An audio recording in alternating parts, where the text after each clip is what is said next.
Hola, profe, buenos días. Buenos días, Sarita. ¿Cómo amaneces? Tefi, buenos días. ¿Cómo amaneces? Bien, profe, ¿y usted? Bien, bien, Tefi, gracias a Dios. 6:46 tengo acá. Vamos a esperar un minutico más que se conecte el resto. Mientras voy buscando acá también la oración.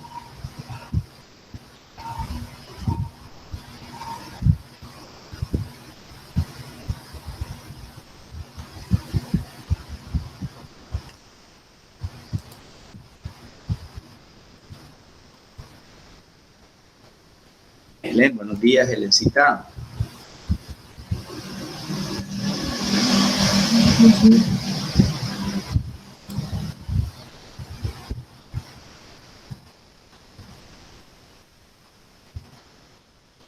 Yo, profe. Sí, sí te escucho, pero no muy claro. Perdón, no me entendí. Mario, buenos días. ¿Cómo amaneces?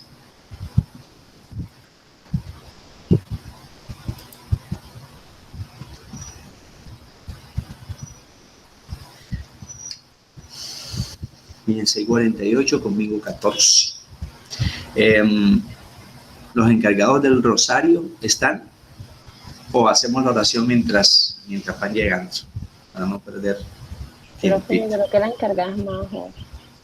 Ah, ya, ok, listo. Bueno, vamos a hacer entonces a darle lectura a la oración del día de hoy. En nombre del Padre, del Hijo, del Espíritu Santo, amén. Hoy que es 12 de mayo, dice la oración del día de hoy. Le contestó Jesús: el que me ama obedecerá mi palabra, y mi Padre lo amará, y haremos nuestra vivienda en él. Juan capítulo 14, versículo 23. Señor nuestro Dios, te damos gracias que podamos ser hijos de tu Espíritu. Te agradecemos que al llamarnos recibimos dones eternos que nos hacen mantenernos firmes, aun cuando nos agobian muchas cargas y tristezas, porque tú eres nuestra vida, y en medio de toda oscuridad, incluso de los grandes y graves problemas, nos das luz, fortaleza y esperanza gozosa. Que se mantengan vivas en nosotros todos estos dones. Que una luz aún más brillante ilumine todo lo que has puesto en nuestros corazones, todo lo que nos acerca a ti diariamente. Amén. En nombre del Padre, del Hijo y del Espíritu Santo. Amén. Bueno, Buenos días, profe. buenos días, María José, ¿cómo estás? Bien, ¿Cómo gracias a amaneces? Dios. Bien, gracias a Bueno, Dios. Qué pena haber entrado tarde, es que tuve unos problemitas acá. no, tranquila, no hay problema. No hay problema. Recién comenzamos. Apenas hace 2 minuticos dimos la lectura de la oración del día de hoy. Entonces, no sé si tienes listico por allí los misterios del día de hoy. Ahí. Sí, señor. Ok, Ya aquí lo estoy viendo. listo.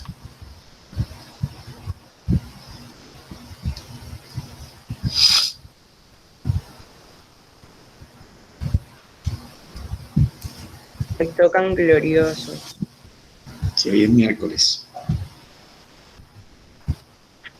Bueno, el primer misterio glorioso es la resurrección de Jesús. Porque buscan entre los muertos al que vive. No está aquí, resucitó.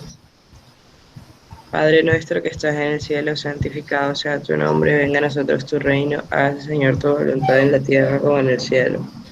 Danos hoy nuestro pan de cada día, perdona nuestras ofensas, como también nosotros perdonamos a los que nos ofenden. No nos dejes caer en la tentación y líbranos del mal. Amén. Dios te salve María, llena eres de gracia, el Señor es contigo. Bendita eres entre todas las mujeres y bendito es el fruto de tu vientre Jesús. Santa María, Madre de Dios y Madre nuestra, ruega por nosotros los pecadores, ahora y en la hora de nuestra muerte. Amén. Dios te salve María, llena eres de gracia, el Señor es contigo. Bendita eres entre todas las mujeres y bendito es el fruto de tu vientre Jesús. Santa María, Madre de Dios y Madre nuestra, ruega por nosotros los pecadores, ahora y en la hora de nuestra muerte. Amén. Dios te salve María, llena eres de gracia, el Señor es contigo, bendita eres entre todas las mujeres y bendito es el fruto de tu vientre Jesús. Santa María, Madre de Dios y Madre nuestra, ruega por nosotros los pecadores, ahora y en la hora de nuestra muerte. Amén. Dios te salve María, llena eres de gracia, el Señor es contigo, bendita eres entre todas las mujeres y bendito es el fruto de tu vientre Jesús. Santa María, Madre de Dios y Madre nuestra, ruega por nosotros los pecadores, ahora y en la hora de nuestra muerte. Amén. Gloria al Padre, al Hijo y al Espíritu Santo. Como era en un principio, ahora y siempre, por los siglos de los siglos. Amén. María, Madre de gracia, piedad y misericordia. En la vida y en la muerte, ampáranos, Madre nuestra. Jesús mío, perdona nuestras culpas, líbranos del fuego del infierno y lleva al cielo todas las almas, especialmente las más necesitadas de tu infinita misericordia. Amén. En nombre del Padre, del Hijo y del Espíritu Santo. Amén. Gracias, Madre. Bueno, primero comencemos por lo siguiente. Hoy tengo por aquí un video introductorio. Este tema obviamente no entra en la revisión de conceptos que vamos a hacer mañana de inorgánica. Este tema entraría en el examen semestral, ¿cierto? Vamos a seguir clases hasta cuando salga el horario de los exámenes semestrales. Esta temática y la que vimos entraría en ese examen semestral. La temática del día de hoy es complemento. Vamos a ver dos enfoques que nos hacen falta. Número uno, de qué depende que el soluto sea más fácilmente soluble en el solvente. A eso le vamos a llamar factores que afectan la solubilidad. Y dentro de esos factores que afectan la solubilidad, que hemos venido tocando de una manera muy disimulada, hemos hablado de temperatura muchas veces, de presión, de la energía cinética, de la energía potencial, que son factores que están allí conexos a una solución. También vamos a mirar qué sucede si en un caso eventual yo tengo dos soluciones. Ejemplo, tengo una solución de 20 gramos de cloruro de sodio en 150 gramos de agua, solución 1, y en una solución 2 tengo 20 gramos de azúcar en la misma cantidad de agua. Entonces, si te das cuenta, son dos soluciones que tienen las mismas concentraciones. ¿Qué pasa con la una? ¿Qué pasa con la otra? O sea, ¿cómo puedo diferenciarlas allí? ¿Por la concentración? Tal vez. ¿Por el estado físico? Tal vez. Pero si me hablan de que la solución 1, si tiene igual cantidad de azúcar que igual cantidad de sal, ¿por qué hablamos de que unas pueden ser diluidas y la otra puede ser sobresaturada, por ejemplo? Entonces, dentro de ese tema que vamos a empezar a ver en el día de hoy, se le llaman propiedades. Unas que tienen todas las características de la materia. Entonces le llamamos a esas propiedades, según grado 10, propiedades generales de la materia, ¿verdad? Y hay otras que solo son características de una de ellas. Entonces, por ejemplo, en la tabla periódica diferenciamos los metales, que están a la izquierda, de los no metales, que están a la derecha. Ya esa propiedad me está clasificando sustancias. Un ejemplo. Otro ejemplo. Si adiciono sal en agua en cualquier proporción, es soluble. Pero si adiciono una gota, un litro o un barril de petróleo en agua, ya no es soluble. Ese es otro ejemplo. Yo diferenciaría allí solubilidad. Observamos que en países en donde existen las 4 estaciones y que en ciertas épocas del año la temperatura es tan, pero tan extrema, tan baja, que hay congelamientos. Entonces uno dice, pero oye, ven acá, ¿cómo harán las personas para desplazarse en sus vehículos? ¿Será que la gasolina de allá debe tener una composición diferente a la nuestra, en donde la temperatura generalmente se mantiene allí oscilante, pero no es tan extrema como en algunas otras zonas del mundo? ¿Qué tendrán que hacer entonces las personas para evitar que el agua con que funcionan los vehículos a nivel de los radiadores no se congele? ¿Qué pasa allí? Porque si usted me habla de que las temperaturas son extremas y bajo cero, entonces yo pensaría, el agua de los vehículos se congelaría. Entonces, ¿qué pasa con eso? Hay unos temas que me hacen pensar de una manera diferente. Entonces vamos a escuchar nombres como presión osmótica, cosa que en biología ustedes manejan mucho, hablan demasiado de la presión osmótica, como también hablan de presión de vapor, incluso en física, ¿verdad? Presión de vapor en gases. Hablamos de la olla, de la popular olla a presión. Tomamos como ejemplo varias veces esa situación para explicar qué pasaba con la temperatura y qué pasaba con el volumen. Entonces aquí vamos a hablar de presión osmótica, vamos a hablar de presión de vapor, vamos a pensar antes de mirar el video y antes de mirar fórmulas y antes de hacer ejercicios y todo ese cuento, ¿por qué o cuáles son las razones para que un boli de tamarindo demore más tiempo en congelarse que la misma bolsa con agua solita? ¿Por qué se congela más rápidamente el agua solita que el agua con azúcar y con el zumo de tamarindo en el boli? ¿Qué pasa allí? Entonces tú puedes decir, no, profe, que el agua sola no es solución. En cambio, acá el agua con azúcar y con el tamarindo ya es una solución. Allí se tendrían que congelar varias cosas. Te diría, pues sí, pero fíjate que la temperatura baja, la temperatura de congelación baja en solución con respecto al agua sola, baja. Pero si vamos a hacer un sancocho, por ejemplo, y mi mamá adiciona agua, sal, solamente esas dos cositas, agua, sal, ¿por qué esa temperatura allí de ebullición no es igual a cuando el agua está solita? Porque ahí el punto de ebullición aumenta con respecto al agua cuando yo la introduzco en el congelador en un recipiente por aparte y en el otro recipiente introduzco agua, azúcar y el tamarindo, por decirle algo. O una lata con cerveza, que es alcohol, agua y otras cosas.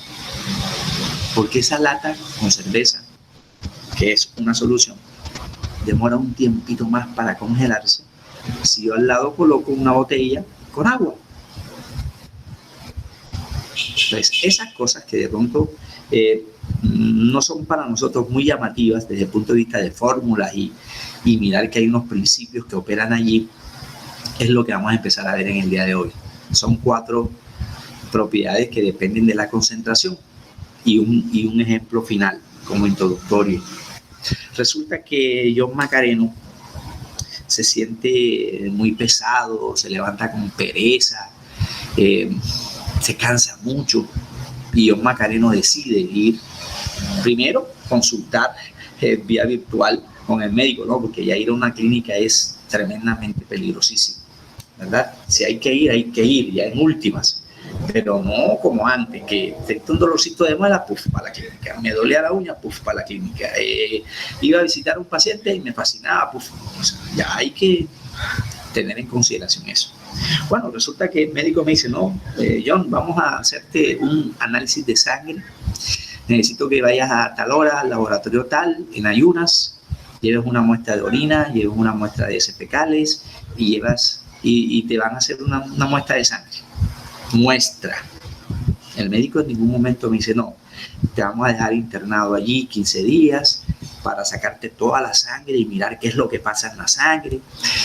Vas a demorar ahí 15 días para mirar toda la orina de 15 días a ver qué. No, él toma muestras, una muestra de orina, una muestra de sangre, una muestra coprológica, o una muestra de semen, o una muestra de saliva, en fin, todo lo que los médicos se les ocurra para tener un diagnóstico. Según esa interpretación de los resultados, el médico va a decir, bueno, mire, es que la hemoglobina aquí tal, mire, el colesterol tal. Entonces él toma una decisión. Después de mirar los análisis, toma una decisión. Ningún médico solo por mirar, como estoy viendo aquí a Dani, que entre otras cosas la felicito por su constancia en activar la cámara, por estar mirando a Dani, ya yo voy a decir como médico, no, Daniela, mira, caramba, qué bárbaro, ¿cierto? Sin mandarme a hacer un análisis de nada. Ya me dijo que me tenía que tomar tal y tal y tal. No. Primero lo que muestra tu organismo, comparar eso con unos valores normales, ¿cierto? Y según esa interpretación, es que viene el diagnóstico, no puede ser antes. Entonces, en el tema de hoy vamos a abordar dos complementos.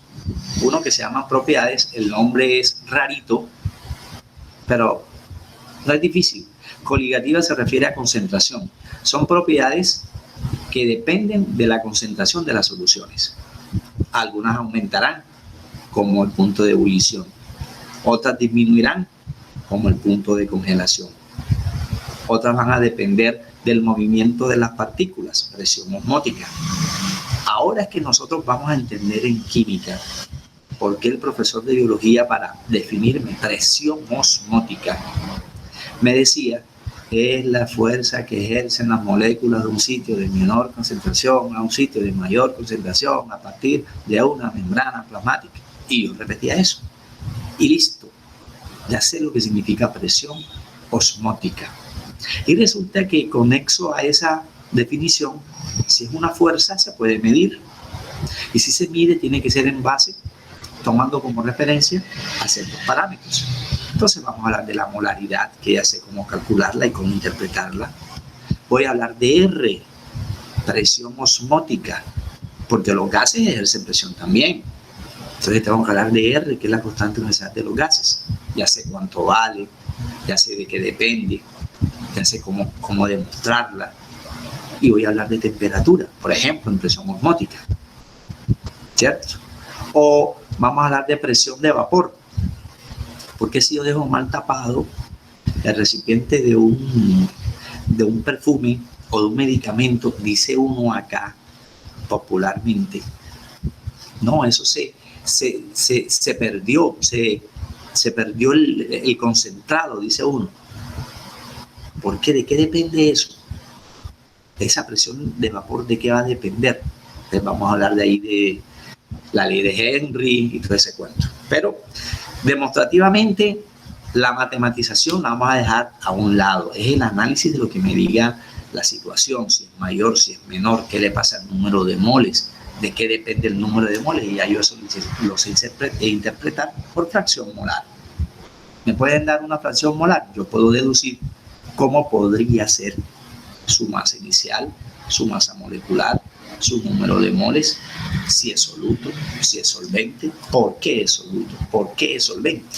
Entonces, todas esas cosas que hemos venido escalonando nosotros poquito a poquito, tiene como una escalera, digamos, un peldaño final, es propiedades coligativas. Entonces vamos a escuchar a esta señorita que nos va a presentar un video de 4 minuticos y algo, y empezamos a explicar. Primero, miremos el contexto del video, ¿cierto? Un sitio muy extremo. Bueno, pero dejemos que esta señorita Hola, nos hable. ¿cómo están?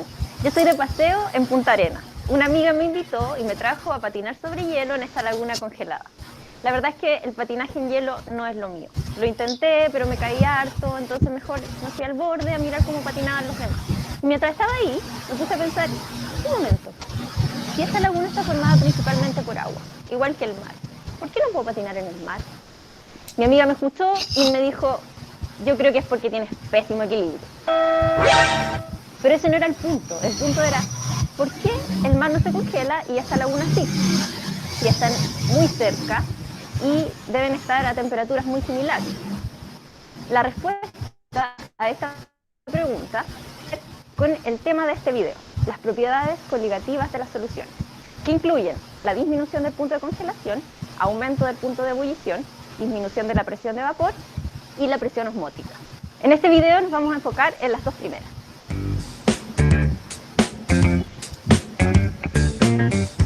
Entonces, ¿qué diferencia hay entre el agua de esta laguna y el agua de mar?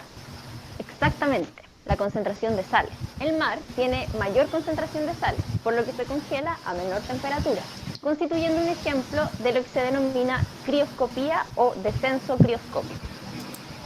Bien, aprovechemos allí un segundito. Si hablamos de concentración, ¿verdad? Para vernos acá un poquitico. Si hablamos de concentración salina en el mar y de concentración salina en una laguna, pues podemos obtener allí una diferenciación en cantidades tanto de soluto como de solvente. Primero, hay más agua en el mar que en una laguna, ¿cierto? O sea que va a haber más solvente. Dos, exacto. Dos, profundidad. Hay mucha más profundidad en el mar que en una laguna. Un punto a tener en cuenta. Y recuerde que a mayor profundidad, según la física, aumenta la presión hidrostática. Por eso, no podemos pensar que una persona que se dedique a esta exploración marina descienda a una profundidad ella solita de 1000 metros. No soportaríamos nosotros, por mucha preparación atlética que tengamos, mucha fundamentación y todas esas cosas, meternos en el mar a 1000 metros de profundidad. Porque a medida, me disculpan aquí si me alcanzan a ver, en la medida en que nosotros vamos metiéndonos en el mar, la presión hidrostática va aumentando, porque sobre la superficie del agua del mar cae la presión atmosférica. Y además de eso, el agua, que tiene peso, usted sabe que la masa molecular del agua es 18 gramos mol. Esa, imagínate cuántas gotas de agua no hay allí, cuántos metros cúbicos de agua no tendríamos. A medida que nosotros profundizamos en el mar, nos dice la biología incluso que la diversidad cambia, la temperatura del agua cambia, la penetración de la luz en el agua cambia, la salinidad cambia. ¿Ve? Entonces, todos esos factores, a medida que nosotros profundizamos, van cambiando. Van cambiando. Por lógico, también va a cambiar concentración.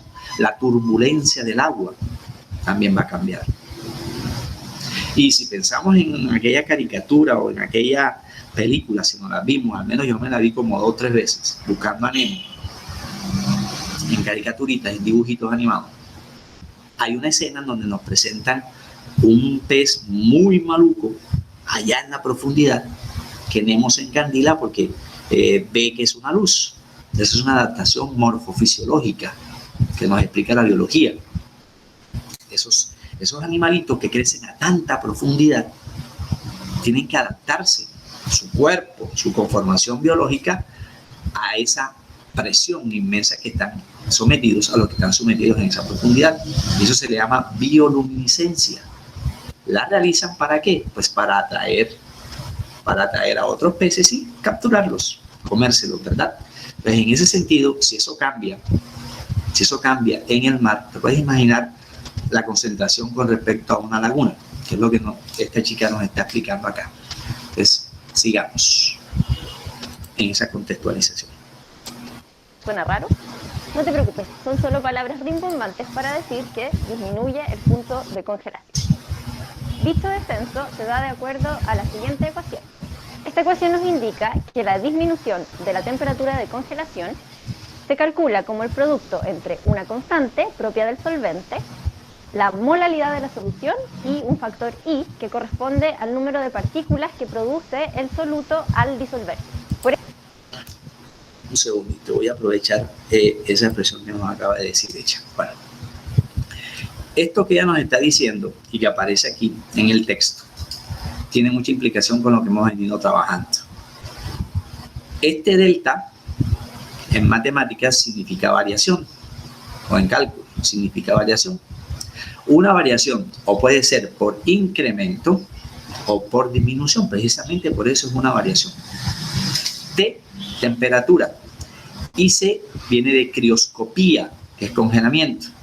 Incluso nosotros sabemos que hoy día, para preservar algunos tejidos humanos, caso semen, por ejemplo, o el caso de algunos tipos de piel, incluso cómo pensamos entonces nosotros que la biología nos explica que en la época del mamut, por ejemplo, cómo puede hacer la alimentación en esa época del mamut. ¿Por qué sabemos eso?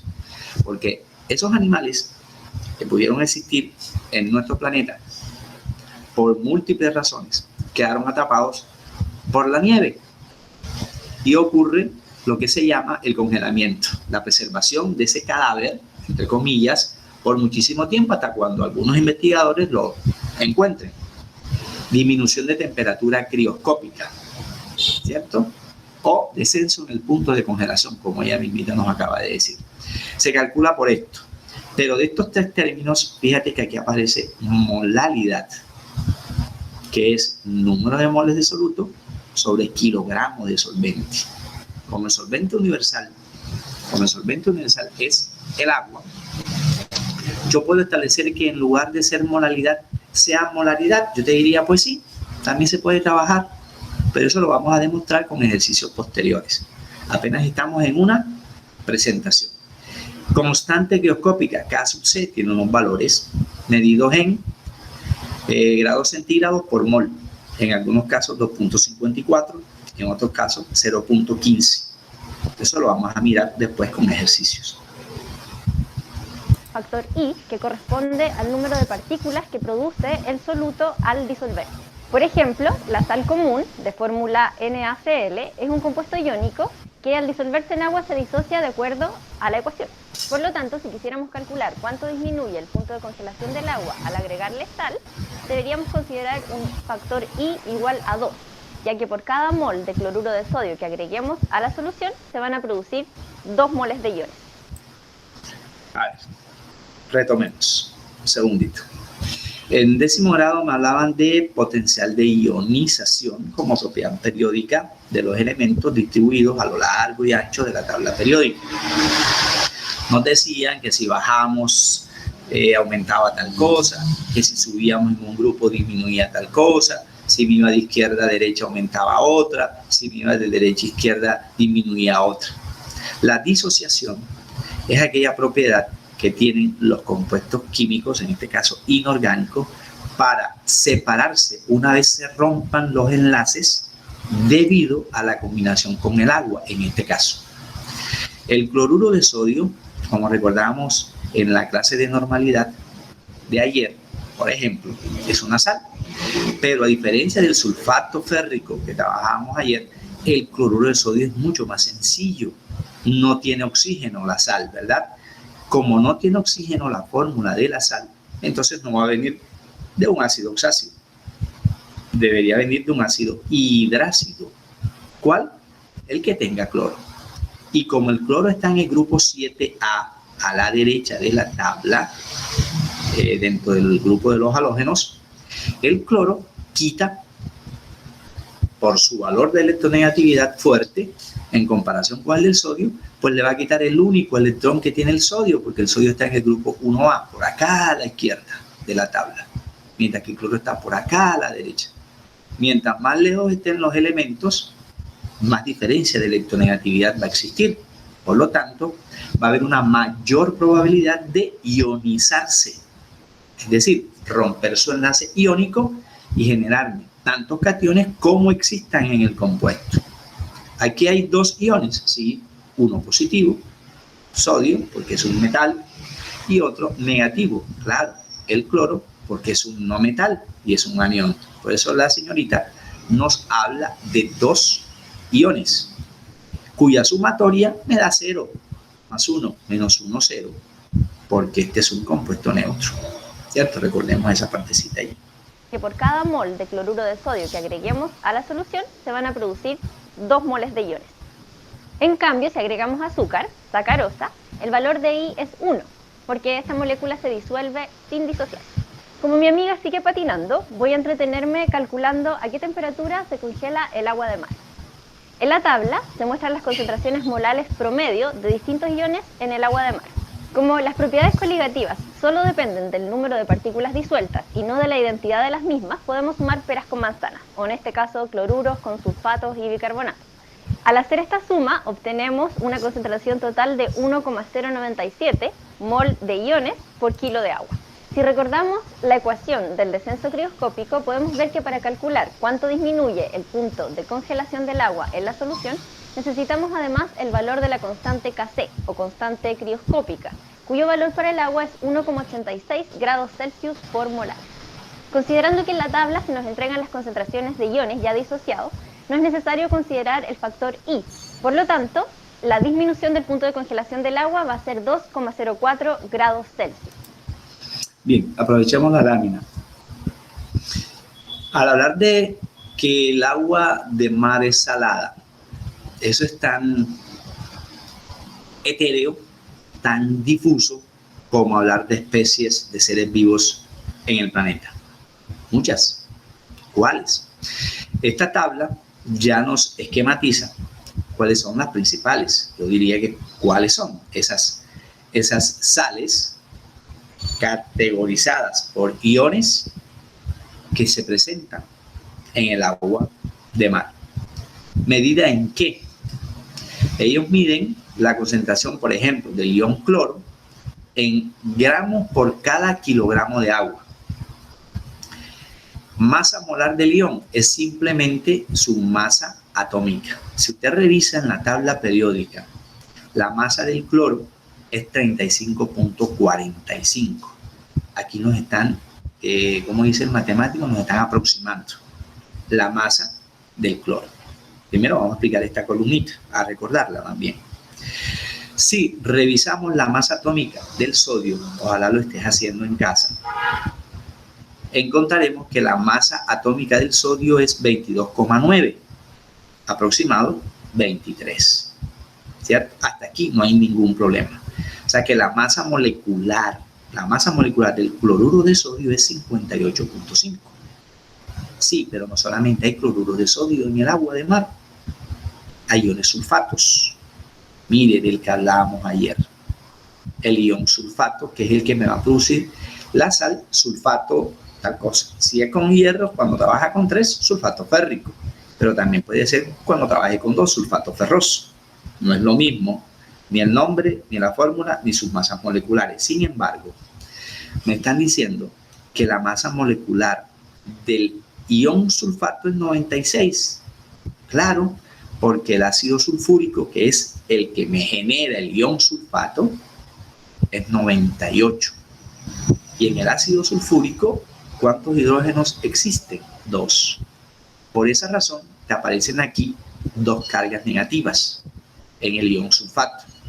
Esas 2 cargas negativas las podemos neutralizar con cualquier elemento químico que trabaje con estado de oxidación 2 o diferente de 2.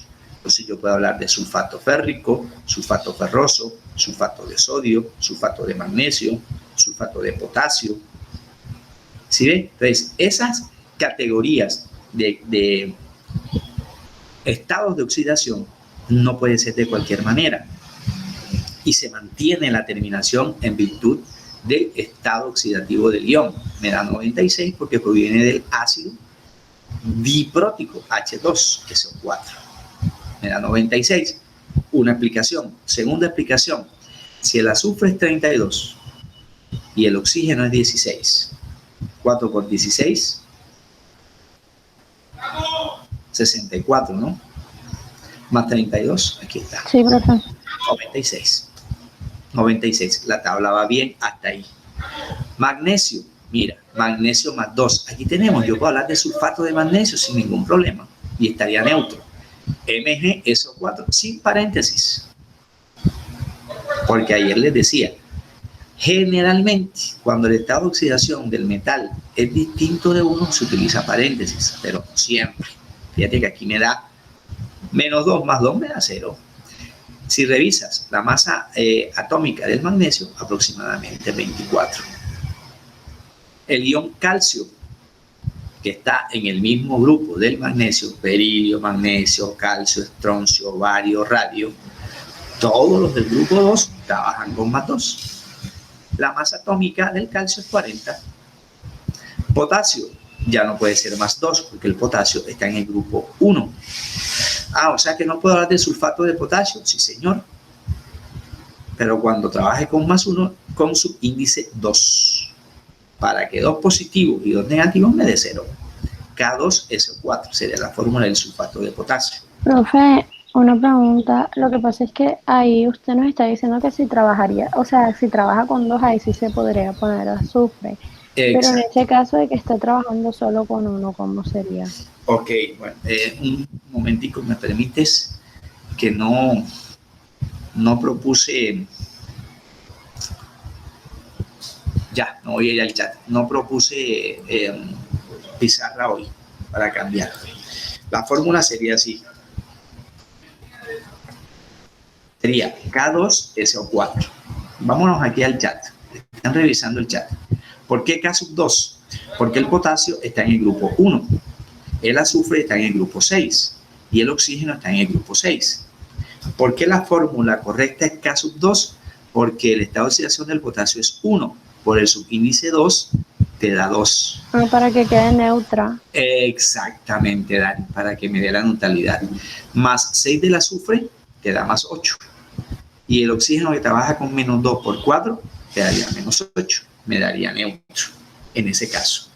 Por eso, si analizamos, por ejemplo, el caso del Mar Muerto, que no es un mar, sino un lago, como usted bien sabe, por geografía, es una zona geográfica muy rica. Es muy rica en estas sales. Y derivado de estas sales hay muchos productos farmacéuticos para curar problemas de la piel, por ejemplo, la psoriasis. Aunque te puedes imaginar una persona que tenga laceraciones en la piel que se meta al Mar Muerto, a las aguas del Mar Muerto. Yo me imagino la sensación tan horrible, pero es curativo. Es curativo por la presencia de estas sales y otras que no están aquí. Por ejemplo, trabaja el bromo también. Si seguimos analizando, mira este señor. HCO3 está cargado a la -1. Este HCO3 cargado a la -1 me dice que tiene como masa 61. Vamos a explicar por qué. El hidrógeno, masa atómica 1. Y el carbono, masa atómica 12, me daría 13. El oxígeno es 16. 16 por 3, 48. Más 13 nos da 61. La tabla va bien hasta aquí. No hay ningún problema. Profe, ¿por qué a la -1? Es a la -1 porque esto se convierte como un anión, que es el anión carbonato. ¿Sí ve? Carbonato, porque viene del ácido carbónico. El ácido carbónico trabaja con H2. No voy a ir al chat. H2, no H. El ácido carbónico, ustedes lo trabajaban el año pasado así. H2CO3. Acá me están diciendo esto. No es lo mismo. Este ácido carbónico me generará sales terminadas en ato, porque allí el carbono suele trabajar con 2 y 4. Pero en esta fórmula, HCO3, Ahí H2... trabaja con 4, ¿no? Sí, señorita, perfecto, Daniela, la tiene clara. En el H2CO3 trabaja con estado oxidativo de 4, que es mayor que 2. Por eso, este ácido, el primero que les escribí, es el ácido carbónico. Y si un ácido termina en ico, generará sales terminadas en ato. Si un ácido termina en ico, como decíamos ayer, me generará sales terminadas en ato. Entonces, el ácido carbónico me generará carbonatos de tal cosa. El que usamos en la casa, por ejemplo, o los que usan aquellas personas que están por allá en las zonas muy apartadas del casco urbano, como llamamos nosotros. ¿Cómo hacen esas personas para, cuando se les acabe la crema dental, se les acabe el desodorante? Ellos utilizan el bicarbonato de sodio. Mire, sodio más 1 y el ion carbonato menos 1. Listo, la fórmula del carbonato de sodio es NaHCO3. Otros le llamarán carbonato ácido de sodio. Perfecto, pero es lo mismo, ¿verdad? Ahora, ya esta medición sí obedece a qué tanto de volumen de agua estemos trabajando. gramos por cada kilogramo de agua. Si yo comparo cuál es el ion más abundante, más soluble por cada kilogramo de agua, simplemente comparo cuál es el valor mayor aquí. Y mire, cloro, 18,98. Es mucho más abundante. Significa que el cloruro de sodio es el soluto de mayor abundancia en el agua de mar. De mayor abundancia, mírelo. 18,98 el cloro y 10,556 el sodio. Ya lo demás se presenta, pero trabajarían como solutos trazas, o sea, en pequeñas proporciones. Si esto es cierto, mira la columna última. Concentración en mol por cada kilogramo de agua. Si estos solutos eran los mayores, 0.535, 0.459, tiene correlación con lo que habíamos analizado. ¿Y cuál es el soluto más traza de todos? Pues mire, el carbonato. Pues mire. Profe, ahí lo que ellos hicieron es básicamente dividir el valor de la concentración por kilogramos de agua entre la masa molar del ion. Sí, Que nos da los señorita. valores ahí. Sí, señorita, perfecto. Okay. Muy bien, Dani. Me quitaste la pregunta que iba a ser de participación. Es decir, ¿cómo comprobamos nosotros, profe, de que esto es verdad? Mira que te lo están diciendo, mol por kilogramo. Mol por kilogramo. ¿Qué dividiríamos entonces? ¿18,98 entre 35,5 o al revés? Casi 18,98 entre 35,5. Perfecto. Así es, Daniela. Así es. Correctísimo. Para yo hallar, la concentración es masa, volumen. Lo que hemos venido repitiendo en concentración física, muy bien, Daniela.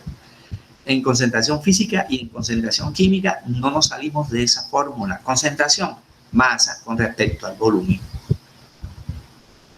¿Cierto?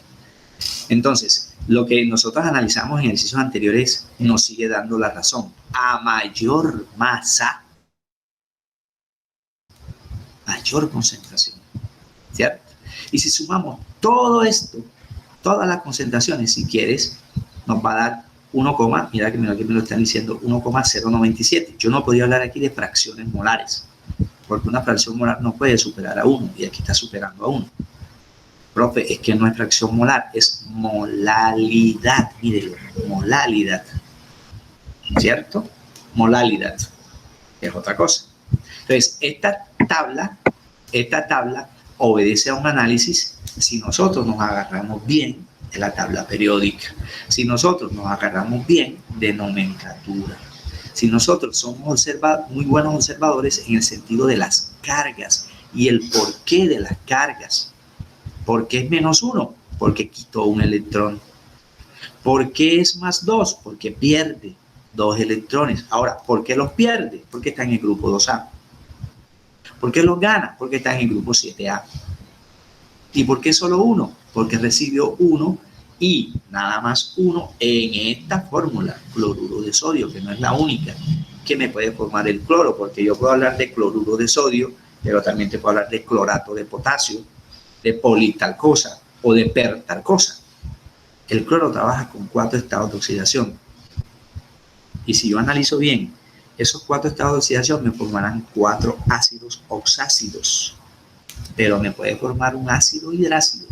O sea que el cloro en realidad me genera solito 5 sustancias diferentes. Profesor, ¿Sí? una pregunta. Por lo menos en física estábamos dando que, o sea, la profesora nos decía que entre más fuerte sea el objeto, ese objeto va a ser el que le va a robar los electrones al otro. Sí. Entonces, esto también se podría aplicar aquí, por ejemplo, lo que usted estaba diciendo, que entre más a la derecha esté, más fuerte va a ser y por eso le va a quitar a los otros que estén como más a la izquierda. Sí, señorita, totalmente de acuerdo. Mientras más a la derecha y más hacia arriba esté el elemento, es mucho más fuerte que el resto. Por eso en la tabla periódica hay una diagonal que es como la frontera delantera de la fortaleza. El más débil, búsquelo a la izquierda y abajo. Del grupo 1, el francio. No va a encontrar usted en los más de ciento y tantos elementos químicos un valor O sea que más bajo. estamos diciendo que el más fuerte es el helio. Recuerde que el helio es ¿No sería un gas sería noble. el flúor? Claro que sí, claro que sí. Los 7 elementos del grupo 8A, ninguno tiene electronegatividad. Ninguno tiene electronegatividad. Razón, su último nivel, o más bien sus 2 últimos niveles están completicos, llenitos. 2 en el S y 6 en el P. No necesitan ni quitar, ni compartir, ni transferir electrones. Quienes sí lo hacen es desde el 7 hasta el 1. Entonces, el más débil es el francio de todos y el más fuerte de todos, el pupi, el mejor dicho, el más es el flúor, que tiene electronegatividad 4.0. 4.0. En cambio, el francio tiene electronegatividad 0.8 a la izquierda y hacia abajo, y el flúor a la derecha y hacia arriba. Bueno, me le robé 2 minuticos. Continuamos con el análisis de este video. Yo no acostumbro a colocar un video para que lo vean y ya no, sino irlo deteniendo en la medida en que es necesario hacer complementaciones. Yo no puedo dejar de lado que ustedes vean esa tabla y hay números, ahí qué, eso qué, ¿para qué sirve? ¿O por qué? No hay que explicar la tabla, hay que mirar si tienen o no razón, de pronto ellos se equivocan. ¿Sí ven? Bueno, les agradezco mucho por su tiempo. Nos vemos entonces mañana. Que mi Dios me los bendiga. Se cuidan, por favor. Chaito. Igual, profe, hasta luego, muchas gracias. Chao. Chao, Ok. profe. Chaito, que estén muy bien. Chao. Chao, profe.